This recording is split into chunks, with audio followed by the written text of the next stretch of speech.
Merci beaucoup Alphonse. On va partir avec notre invité du jour à cause de son agenda. Nous avons l'ancien ministre de la Justice, garde des Sceaux du côté du Mali qui est avec nous. Monsieur le ministre Konaté, bonjour. Allô, monsieur le ministre? Bonjour et salut à tout le monde. Oui, bonjour, merci de nous rejoindre dans cette émission. Alors, le Mali, dans ces derniers jours, il y a une sorte de chape de plomb qui s'abat sur tout le monde. On a vu d'abord les activités des partis politiques. Les partis politiques, des mesures sont tombées. On parle de questions sécuritaires. Et aussi, on voit aussi les médias avec la haute autorité de la communication qui a décidé de prendre cette mesure. Qu'est-ce que, à votre avis, tout cela cache? Qu'est-ce que ça vous inspire? Alors, pour une fois, je pense qu'il y a un pays sur cette planète qui fait nettement mieux que la Guinée en termes de violation des droits et des libertés, c'est le Mali. Souvenez-vous de nos premiers échanges, parce que c'est pas la première fois que l'on parle de ces situations-là, les changements anticonstitutionnels, les régimes militaires, les juntes et toutes les exactions que nous avons évoquées par-ci par-là. Depuis le départ, c'est-à-dire le 18 août, je fais partie des gens qui ont été sceptiques. Je suis de ceux qui pensent que le militaire peut servir partout dans le monde, sauf à la tête de l'État, parce que le militaire, c'est celui qui tient la baïonnette, et la baïonnette, c'est véritablement cette arme qui supporte la loi et qui donne la force nécessaire à la loi. Le Mali s'est adonné coup sur coup à un certain nombre de situations qui peuvent être d'un point de vue politique discutable, d'un point de vue juridique contestable et surtout du point de vue de l'opportunité, on peut s'interroger. Lorsque vous avez une junte qui s'est mise en place depuis le 18 août, dans un premier bail de 18 mois qu'ils ont largement dépassé, pour aujourd'hui s'engager eux-mêmes volontairement et unilatéralement dans le cadre de la prise d'un acte dans lequel ils ont dit qu'ils ne resteront plus que 24 mois plus les 18 et que les 24 mois arrivent à échéance le 26 mars 2024. Advenu le 26 mars 2024, ils ne bougent pas. Et voilà des partis politiques, des associations politiques qui étaient ensommeillées pendant très longtemps, qui se réveillent pour sonner le tocsin et rappeler à cette junte militaire qu'aucun pouvoir ne saurait être indéfini et illimité dans le temps. Et en réaction, ils ne trouvent pas plus, pas moins, que de prendre des mesures réglementaires dont la légalité est contestable et largement pour anéantir la liberté de parole des partis politiques et des associations politiques qui, par nature, de par la Constitution et de par l'ensemble de nos engagements internationaux, conventionnés et de traités, pour indiquer aujourd'hui que ce sont les seules entités, qu'on aime ou qu'on n'aime pas, qui concourent au suffrage universel, qui participent à la vie de la nation et qui sont les acteurs essentiels, clés de la nation. Alors, ça s'appelle simplement un dictat. Et des plus violents parleraient de dictateur ou de dictature. Mais on y est et on y est en plein. Le Mali et les militaires maliens font mieux que l'ensemble des États dans lesquels les changements constitutionnels ont été mentionnés, notamment un pays comme la Guinée, qui, au pire de sa situation, n'est pas arrivé à anéantir les partis politiques de cette façon-là. Alors, oui, allez-y Alassane. Oui, monsieur le ministre, si on peut comprendre l'esprit de ce décret interdisant les activités politiques, les autorités de la transition malienne parlent de dialogue. 4 ans presque ils sont au pouvoir. Pourquoi soulever alors les questions de dialogue aujourd'hui que de permettre les partis politiques d'exercer leur activité? Dialogue entre Maliens. C'est d'un ridicule qui ne dit pas son nom. Le dialogue intermalien est installé en substitut de la défaillance, justement, de faire aboutir l'accord d'Alger, qui est l'accord de base pour régler des problèmes que nous avons avec les communautés du Nord. Cet accord a été discuté pendant très longtemps, a impliqué toute la communauté internationale. Le Mali l'a signé et le Mali de cette junte militaire est venu un coup d'épée dans l'eau, a décidé d'anéantir cet accord-là et en substitut ont installé un dialogue intermalien. Ce dialogue intermalien a été officiellement ouvert par le chef de l'État du Mali dans un discours mirobolant et demandant à tous les Maliens, quel qu'il soit et d'où qu'ils viennent, de participer à ce dialogue. En substance, ce dialogue est animé essentiellement par les partis politiques.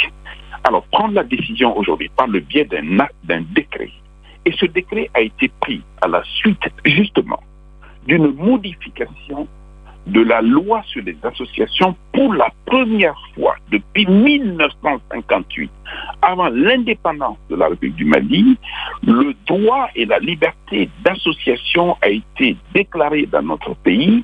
Et voilà cette junte militaire qui vient changer la donne pour modifier la loi qui a évolué constamment et de façon régulière sur ce point, pour dire, désormais, plus personne n'a le droit de créer une association avant qu'il n'ait adressé une autorisation préalable au ministre de l'administration territoriale et suivie d'une déclaration. Vous avez idée?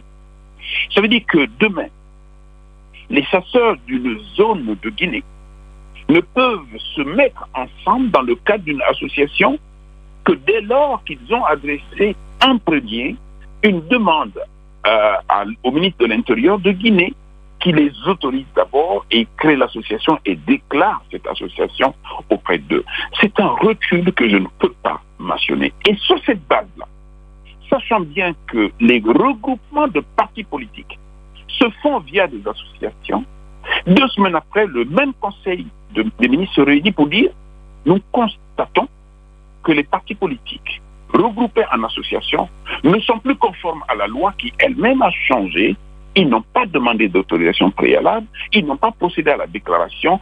Dès lors, on suspend leurs activités. On suspend d'autant plus qu'on les suspecte d'activités subversives qui sont susceptibles d'anéantir notre combat contre le terrorisme et notre effort de reconstruction de la nation du Mali. Franchement, je veux dire, pour une trouvaille comme celle-ci, c'est d'un ridicule qui ne dit pas son nom. Bon, monsieur le ministre, oui, allez-y, Caps. Alors, monsieur le ministre, alors, question simple. Les autorités donc du Mali évoquent comme pour raison cette restriction des activités des partis politiques et des associations qui visent à mener des activités politiques. Ils le justifient par des raisons d'ordre public. Alors, ma question, c'est de savoir, est-ce finalement ces partis politiques-là qui menacent l'ordre public ou c'est le non-respect simplement du calendrier qui a été donné par la junte malienne elle-même? C'est vraiment un alibi parce que depuis 4 ans et quelques mois, l'ordre public évoqué aujourd'hui n'a jamais été troublé. Il n'a été troublé que lorsque les partis politiques, encore une fois, dormants depuis très longtemps, se rappellent au bon souvenir des militaires pour leur dire attention, le 26 mars 2024, c'est le terme contractuel que vous avez pris vous-même.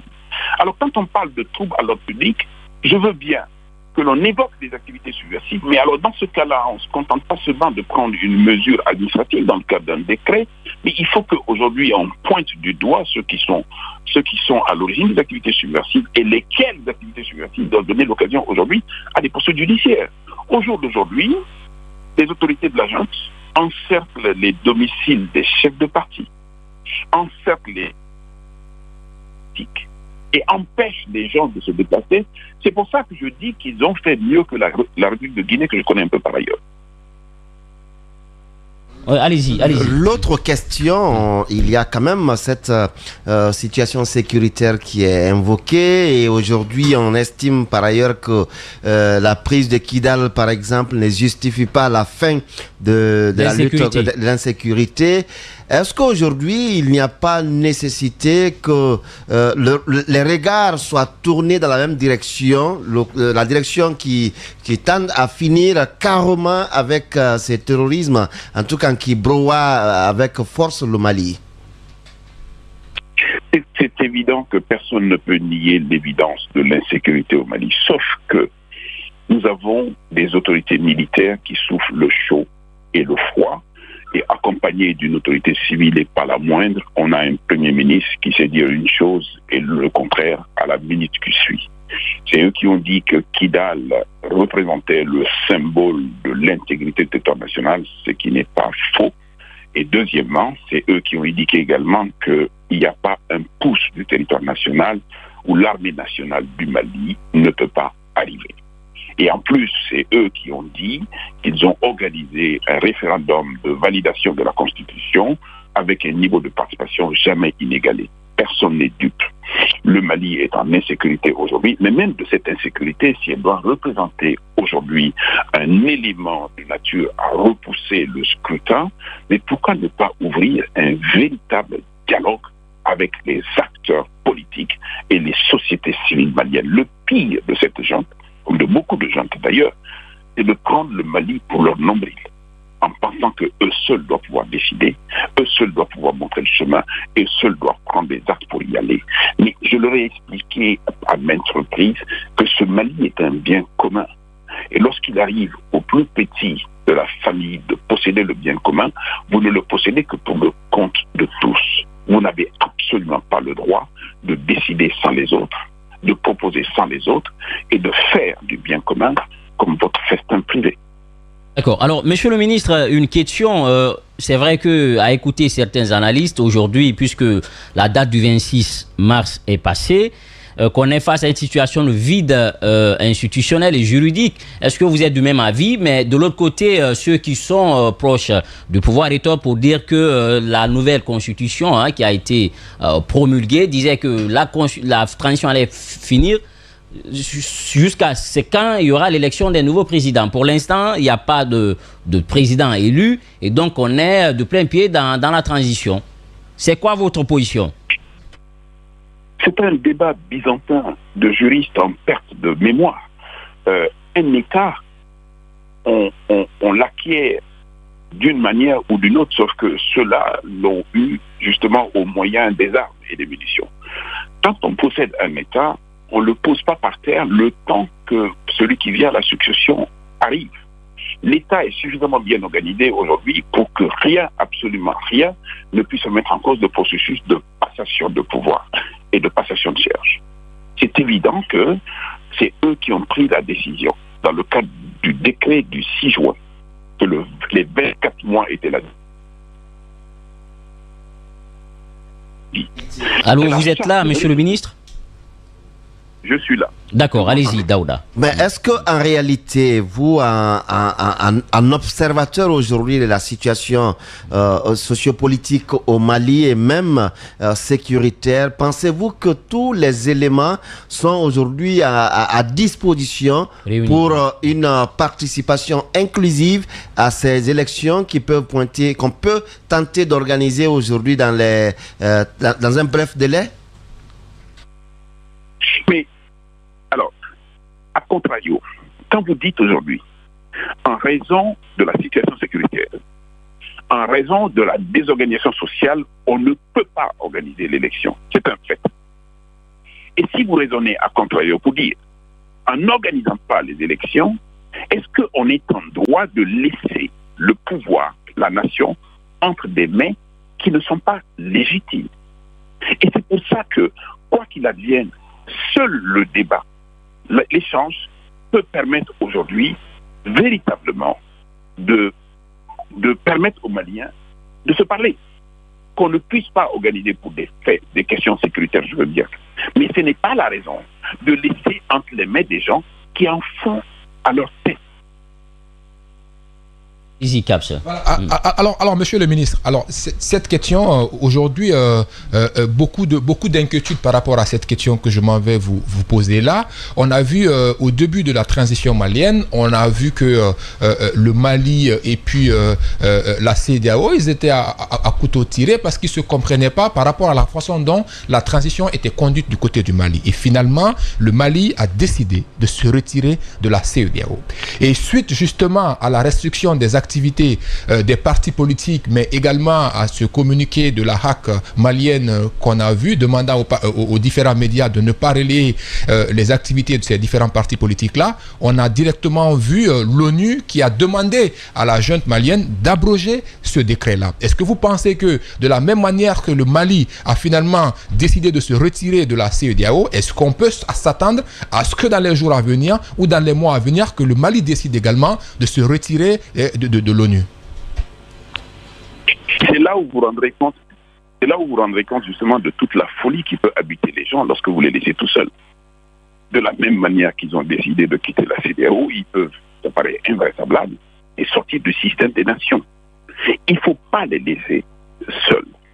Ils décident tout seuls, mais simplement suivant le bruit et le rythme des sons et des applaudissements qu'ils entendent. Mais c'est d'autant plus dramatique qu'une nation va au-delà de tout cela. Si vous les laissez faire, ils sont dans une dynamique où ils ne veulent aller que de l'avant. Ils sont la CEDEAO en décidant tout seuls.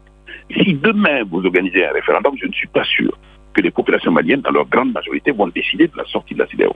Bien évidemment que la CEDEAO, ce n'était pas l'organisation la plus parfaite. Pour autant, quelle est la cohérence lorsque vous sortez de la CEDEAO et que vous maintenez dans le cadre de l'UEMOA, où les 7 autres États qui vous accompagnent dans le cadre de l'UEMOA sont aussi membres de la CEDEAO? Vous les mettez en cause dans le cadre de la CEDEAO et vous ne les mettez pas en cause dans le cadre de l'UEMOA. La question, encore une fois, ceux qui sont faits pour gérer les affaires de l'État sont faits pour gérer les affaires de l'État. Les partis politiques ont beau été véritablement galeux, franchement. Faisons en sorte aujourd'hui que nous soyons exigeants vis-à-vis de ces partis politiques, qu'ils tiennent la route, mais c'est à eux d'animer la vie politique dans nos pays. Alors, monsieur le ministre, 2 questions rapidement. La première, c'est aujourd'hui, ici, il n'y a pas de rempart avec toutes ces séries d'interdictions, les médias, les activités politiques. Il n'y a pas de force en présence parce qu'aujourd'hui, beaucoup disent que la seule légitimité qu'ils ont, ce sont les armes. Comment sortir alors de cette situation pour aller aux élections? Qu'est-ce qu'il faut aujourd'hui pour aller aux élections? C'est la première question.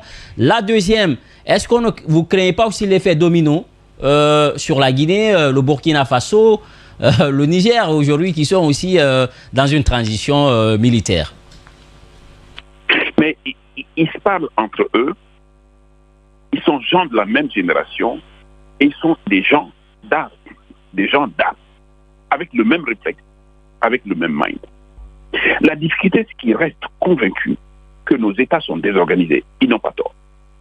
L'autre deuxième difficulté, c'est qu'ils restent persuadés que les hommes qui ont été jusque-là à la tête de l'État en ont fait à leur tête et n'ont pas pris en compte l'intérêt général. Sauf qu'ils oublient que eux, militaires, ont souvent accompagné ces hommes qui se sont mal comportés. Qu'est-ce qu'il y a lieu de faire? Quand vous êtes dans un pays où, après la décision qui a été prise par décret, la HAC a décidé qu'aucun média ne devait être le relais des activités politiques, vous avez la maison de la presse représentative, légalement et légitimement, dit non et définitivement non. Vous avez la Commission nationale des droits de l'homme qui tire à boulet rouge sur le gouvernement de la République du Mali pour dire que la décision qu'ils ont prise par le biais d'un décret est illégale et irrégulière. Troisièmement, vous avez toute la communauté politique depuis hier soir qui se sont réunis pour prendre une décision en disant que le décret que le gouvernement a pris est nul et non avenu. Vous avez quand même les Nations Unies également qui rappellent à l'ordre un gouvernement. Alors, je veux bien que l'on vive en vase clos, mais à partir de cet instant, il faut faire le constat suivant. 1. Il n'est pas question que l'on puisse tirer sur une transition qui n'aura que trop duré. Deuxièmement, que cette transition doit s'arrêter aujourd'hui pour faire le point avec tout le Mali, pour prendre en compte les desiderata du peuple du Mali. 1. Fixer une limite dans le temps et définitivement pour la transition. 2. Indiquer les acteurs essentiels de la transition. Troisièmement, déterminer les actions nécessaires, mais qui ne consistent pas à faire un 5e pont à Bamako, mais qui consiste aujourd'hui à travailler dans le sens du rétablissement de l'ordre, du rétablissement de la démocratie, du rétablissement de la République. Si dans cette démarche, nous devons, nous, Maliens, prendre des décisions individuelles contre un certain nombre de gens qui ont dissipé des biens publics, qui ont détourné de l'argent, qui ont bafoué le crédit de l'État, qui ont eu un comportement d'une indignité, on réglera leur sort dans le cadre de décisions politiques et non pas dans le cadre de décisions judiciaires. Il faut qu'aujourd'hui, le Mali nouveau rejaillisse, puisse se remettre en chemin. Monsieur le ministre Mamadou Ismaïla Konaté, 2 dernières questions rapidement. Allez-y à Alassane Sako. Alors, monsieur le ministre, vous le dites, la date du 26 mars 2024, le Mali devait connaître son nouveau président. Il y a eu beaucoup d'accords signés entre-temps pour arriver à ce chronogramme pour l'élection présidentielle. qu'est-ce qui a fait qu'on a dépassé cette date?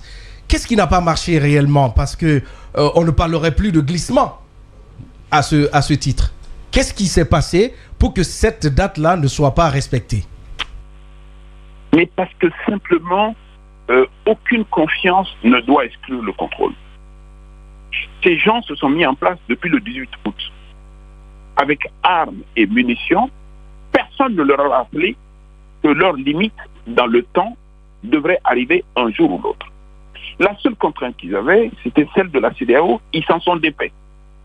Et le Premier ministre, himself, lui-même, vient dire à une opinion publique malienne, les engagements que nous avons pris, qui avaient une limite dans le temps, ne valent plus dès lors que nous sommes sortis de la CEDEAO. C'est pas rigolo, ça. Parce que simplement, personne ne les a contrôlés. Personne ne leur a rappelé à l'ordre. Et personne ne leur a dit qu'il faut qu'ils s'arrêtent un moment. Ils en ont fait à leur tête. Et ils ont continué, encore aujourd'hui, ils continuent. Et c'est pour ça qu'ils restent persuadés qu'ils sont les seuls maîtres à bord. Et le drame, encore une fois, c'est que nous avons des populations et des citoyens qui ont été tellement criblés durant les régimes en Guinée, au Niger, au Mali, au Burkina Faso, au Tchad, qu'ils en ont vu de toutes les couleurs dans les manigances et dans les tricheries, justement, dans les élections et dans le tripatouillage de la Constitution, que même si vous leur sortez le diable, ils vont aller avec le diable. En l'occurrence, le diable, ce sont les militaires. Sauf que la gloire d'un diable a une limite aussi dans le temps. Il faut que les militaires comprennent que tout ce qui brille aujourd'hui va être sombre demain. On ne peut pas indéfiniment prendre la suite des politiques et ne pas se rendre compte qu'en prenant la suite des politiques, même militaires, colonels de son État, on finira demain par être impolitique. Et en étant impolitique, on supportera les mêmes conséquences négatives des populations vis-à-vis des politiques.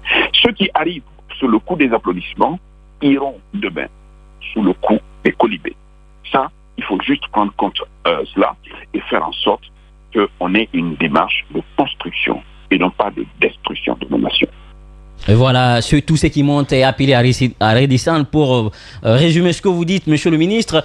Oui, allez-y, Mara. Monsieur le ministre, hein, est-ce qu'en tant qu'ancien ministre, il vous est arrivé de rencontrer votre successeur qui est aujourd'hui à la tête du ministère de la Justice afin de discuter des orientations, ne serait-ce que donner une certaine élégance juridique aux actes qu'ils sont en train de prendre? Parce que les actes aujourd'hui qu'ils ont pris sont dépourvus de toute élégance juridique.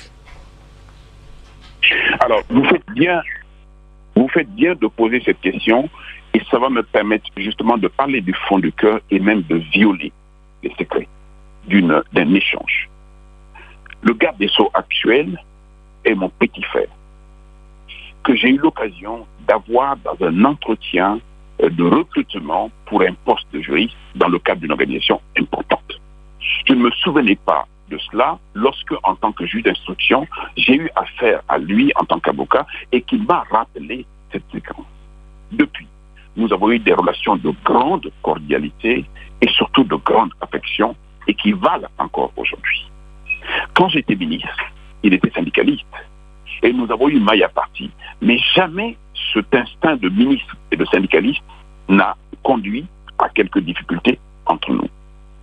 Quand il a été ministre, bien après moi, il m'a appelé plusieurs fois et à plusieurs occasions. Je ne parlerai pas des détails de nos conversations, mais je rappelle simplement deux faits majeurs. Premièrement, j'ai initié la réforme du code pénal et du code de procédure pénale. Et lorsqu'il est arrivé à bout avec cette réforme, au bout de 2 ou 3 ministres, il m'a appelé. Le ministre, je souhaiterais que vous soyez là. Vous êtes acteur de ce que je suis finalisé. J'ai pris mon avion à mes frais pour aller à Bamako pendant 10 jours et je me suis pris en charge. À la fin de cette mission, il s'est levé pour éventuellement avoir des mots très aimables vis-à-vis de moi. Et à cette époque, les 49 militaires ivoiriens étaient en situation d'arrestation au Mali et tout le long, je lui ai dit 2 choses. Monsieur le ministre, je vous exhorte à ne jamais judiciariser ce dossier. Je vous exhorte à trouver les éléments nécessaires pour régler ça du point de vue diplomatique. Et je suis un des acteurs susceptibles de m'engager auprès des autorités de Côte d'Ivoire pour régler ce dossier. Il a bien accueilli et m'a dit, le membre du gouvernement qui était en charge de ce dossier, je suis allé à sa demande et sur la base du rendez-vous qu'il a pris, voir ce membre du gouvernement pour lui parler. Ça n'a pas abouti. Et à lui, je lui ai dit 2, 3 choses. Chemise, dans ce poste-là, tu te rendras compte que les premiers ennemis, ce ne sont pas ceux-là sur lesquels tu gouvernes. Les premiers ennemis, c'est ceux qui sont à l'origine de la signature de ton décret de nomination. C'est le chef de l'État et c'est le Premier ministre lui-même. Ils vont toujours te demander des choses qui sont aux antipodes du droit, à la limite du droit. D'un point de vue politique, tu es capable de les accompagner et tu franchis le Rubicon. D'un point de vue politique, tu es capable de bloquer et de ne rien faire et ils vont te suspecter. C'est entre les deux, il faut que tu nages. Ne jamais trop aller au-delà du droit. Ne jamais faire en deçà de ce qu'on te demande politiquement et d'être entre les deux. La difficulté d'un garde des Sceaux, elle est celle-ci. Mais quand vous voyez un garde des Sceaux à la tête de son département pendant 2 ans, dites-vous qu'il n'est plus garde des Sceaux. Il sert. Il n'est pas en train de servir, il sert. Parce qu'au bout de 2 ans, vous avez toutes les occasions du monde de partir. Et il faut partir le plus tôt. Voilà, monsieur le ministre, d'accord, merci. En tout cas, question... oui, allez-y, Babila. 2 questions en une rapidement pour terminer. Parallèlement justement à cette inquiétude grandissante face à la situation politique du Mali qui... laisse transparaître une situation de confiscation du pouvoir ou une volonté de confiscation du pouvoir. Il y a cette difficulté sociale à laquelle les populations restent confrontées, notamment le mois de Ramadan qui vient de se terminer. On a parlé des cas de mort dus aux canicules, à la chaleur et pour faute d'électricité. On voudrait vous entendre là-dessus. Et l'autre question, c'est par rapport justement au désistement de Maître Clédor récemment pour la défense de l'ancien ministre Dr Mohamed Diané, comme vous l'avez fait aussi, vous, en tant qu'avocat de Dr Ibrahima Kassori Fofana, constatant assez d'irrégularités, vous vous êtes retiré du dossier. Quelle réaction avez-vous à cette décision finalement prise d'ailleurs qui emboîte vos pas par Maître Clédor Ly? Alors, vous vous rappelez un dossier qui est un dossier de douleur pour moi. Bien évidemment, j'ai été obligé véritablement de tourner le dos à ce dossier, mais je suis le cœur serré et chaque fois que je vois ce dossier, je suis un peu mal à l'aise. Et hier soir à 2h du matin, c'est mon excellent confrère Clédor Ly qui fait du bon boulot, qui m'a transmis ce communiqué justement par lequel les avocats du ministre Diané se mettent à l'écart au motif simplement qu'ils ne peuvent plus participer pendant très longtemps à ce qui ressemble non pas à une démarche judiciaire, mais à une démarche de prise en otage d'un système. La CRIEF, il y a des choses à dire et à redire. Le sujet n'est pas seulement le changement de tête à la présidence de cette institution. Le sujet, c'est véritablement d'imprimer une véritable doctrine, une véritable démarche procédurale à cette institution. En Guinée, il n'y a pas de débat judiciaire possible. Et je vous renvoie à vous-même, et ça me paraît comme étant un rappel, lorsqu'on a eu ce débat vif pour la première fois que je me suis retrouvé et que j'ai mis au défi le procureur spécial près la cour qui nous avait sorti de démarche, mais alors d'une incongruité, de flagrant délit où il disait qu'il allait aboutir. Je vous ai dit sur le plateau, s'il aboutit, moi je remets ma robe. Et il n'a pas abouti. Et il a reculé. Même si beaucoup de gens n'ont pas tiré la conséquence, c'est ça, c'est que dans nos dossiers judiciaires, en Guinée, comme au Niger, comme au Mali et partout, le procureur, le juge, le magistrat instructeur et les ministres prennent ça à bras le corps et prennent ça comme contre un individu. Vous avez beau en avoir contre Ibrahima Kassori Fofana, que je salue et je comprends la douleur et je suis solidaire, et l'ensemble des personnes qui sont impliquées dans ces divers dossiers-là aujourd'hui, vous avez beau les détester, la difficulté est que la justice, c'est comme Thémis. Thémis est le dieu de la justice. Pour juger ses semblables, il se bandait les yeux, il se bouchait les oreilles.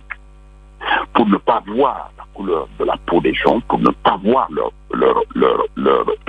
origine et pour ne pas voir leur état de fortune. Alors je dis, se boucher les oreilles, mais c'est à moitié, parce qu'il faut entendre ce qui est dans le cadre de la justice, mais il ne faut pas tout entendre pour que la haine n'habite pas le juge, n'habite pas le procureur. Or, en Guinée, c'est devenu presque haineux. Le procureur spécial prend la décision de faire la peau des gens. Et dans cette démarche, on ne peut pas le bouger là-dessus. C'est un drame, d'autant plus que rien, absolument rien ne peut venir changer ça, même pas les lois, même pas les règlements. On est dans le mental et dans le psychique du juge. Et tant que cela durera, les procédures vont durer. Et au bout du compte, vous pouvez condamner à perpétuité Ibrahima Kassori Fofana, Djané et toute la suite. Le vrai sujet, c'est que l'attente des populations de justice ne sera pas satisfaite. Vous voyez aujourd'hui, depuis le temps que le dossier, on ne sait pas encore physiquement combien de sommes d'argent est reproché justement à ces gens. Mais la procédure perdure et ce qui fait que chacun se bat dans la procédure comme il peut. Et au bout du compte, c'est pas la justice, c'est pas l'idée de la justice. Mais le vrai combat en Guinée et partout, c'est le combat de déconnecter la justice du justiciable pour qu'aujourd'hui l'opinion publique ne soit pas celle qui fasse le jugement, mais surtout déconnecter la justice des acteurs, qu'ils soient avocats, qu'ils soient greffiers, qu'ils soient juges, qu'ils soient n'importe qui, pour que la haine ne prenne pas le dessus. Et dès que la haine prend le dessus, vous voyez, on s'enlise là. Ça fait combien de temps que Kassori est en situation d'arrestation? Et ça fait combien de temps qu'on n'arrive pas à évoquer le dossier? Mais la justice, elle est rendue au nom du peuple de Guinée. Et ce peuple de Guinée, il ne sait pas encore qu'est-ce que c'est que la justice en ce qui concerne ces dossiers-là.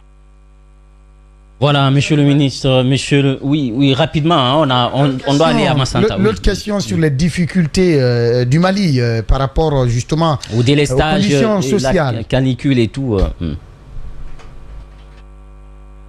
Alors, par contre, je n'ai pas entendu cette dernière question. Je ne veux pas répondre, mais je n'ai pas entendu. Au-delà, justement, de la situation politique qui devient de plus en plus inquiétante et qui affiche une volonté de confiscation des acteurs de la transition, il y a des difficultés sociales également auxquelles les populations restent confrontées.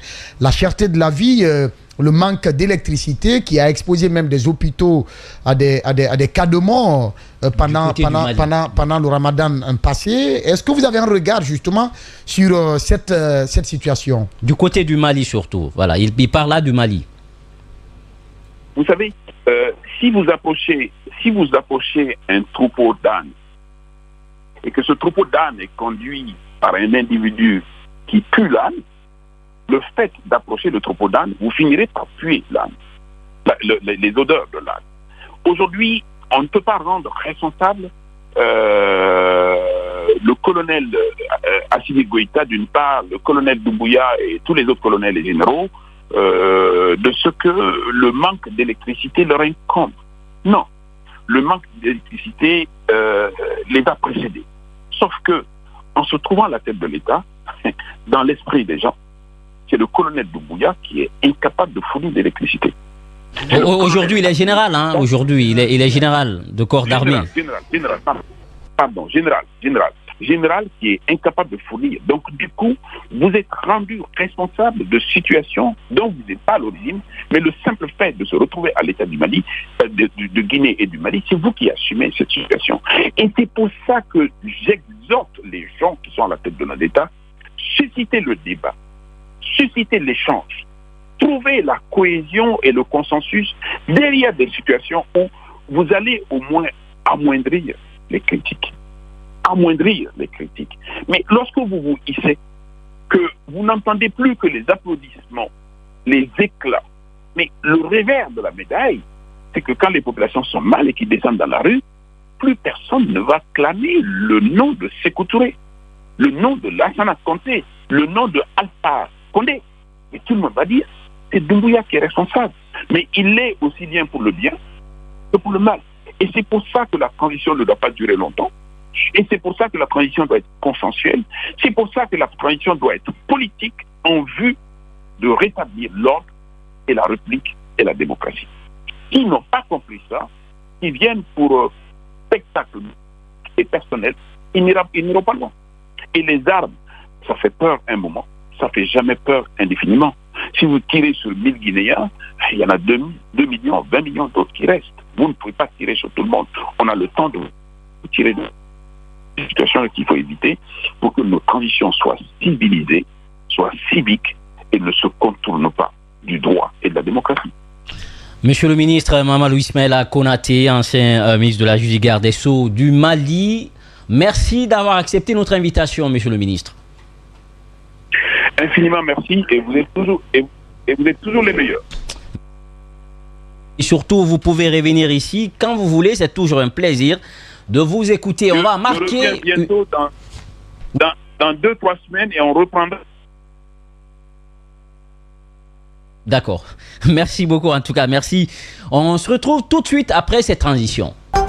Retour sur ce plateau, on a écouté Mamoudou Babila Keïta, l'ancien ministre garde des Sceaux, Mamadou Ismaïla Konaté, sur la situation malienne, mais aussi celle guinéenne. Normalement, quand monsieur le ministre Mamadou Ismaïla Konaté finit de parler, on n'a plus rien à ajouter.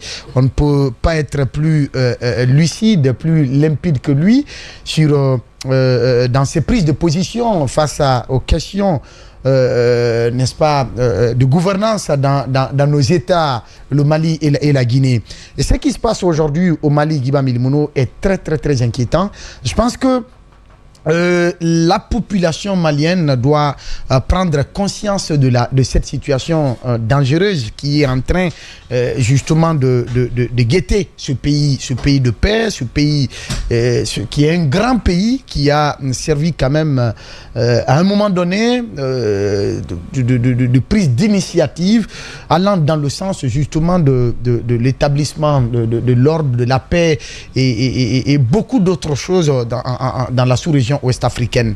De là à voir cette junte qui a renversé un régime légal, un régime constitutionnel en 2020, jusque-là, 4 ans durant, ils sont incapables justement de sonner la fin de la transition, alors qu'eux-mêmes avaient donné sans contrainte aucune leur engagement de mettre un terme à la transition à des dates qui n'ont jamais été respectées.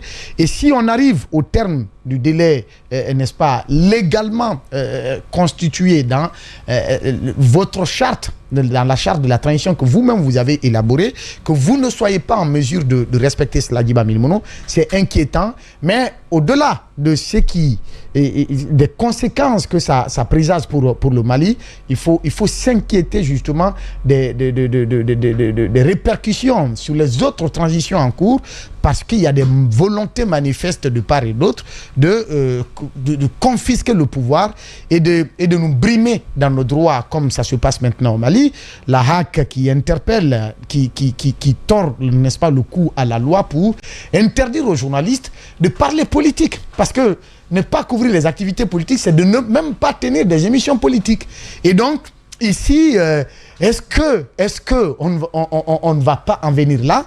Il y a lieu de s'inquiéter, parce qu'on dit chez nous que quand vous voyez le charognard sur la tombe de votre voisin, il faut dire quittez ma tombe, parce que vous allez vous retrouver un jour ou l'autre dans la même situation que lui. Voilà.